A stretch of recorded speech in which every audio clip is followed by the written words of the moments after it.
Hi, just in case you always wanted to know why SSA is not an acceptable postulate or theorem to use for proving triangles congruent, I'm going to show you an example. This is Geometer Sketchpad, one of my favorite programs, and I'm going to start by drawing a circle.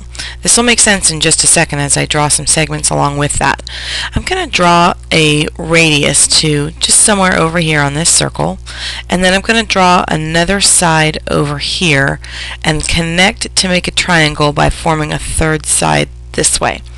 Now, if you'll notice, this point here, which is labeled point A, and this point B, and this point is C.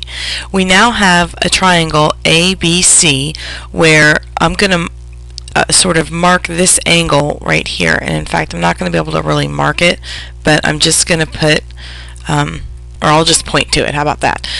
This angle A is the angle I'm interested in, and the side length AB is going to stay fixed, and the side length BC is going to stay fixed. If we were going to try to construct another triangle with using side-side angle, then we have to prove that there's a case out there that can use the same angle and the same two sides but not be congruent. And we can do that because if I add another radius right here, you'll notice that I've just created that same situation. Do you notice how BC and what we will now call BD are actually congruent to each other because they're both radii of the circle? However, triangle ABD and triangle ABC are not congruent, even though they share the same angle A, the same side AB, and the same side BC. Now, something that's worth noting is that if I were to move the radius like this, watch what happens as points D and C approach each other.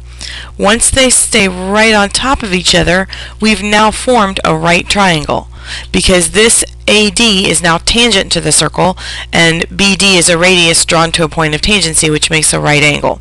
That's something you're going to learn about a little bit later on, but it'll help you understand why the only time SSA can be guaranteed to work is if it's a right triangle. And because it doesn't work for all triangles, we don't use SSA. Instead, we use HL, hypotenuse leg, which is only used when we have a right triangle. I hope that makes sense and clears things up for you. Thanks so much.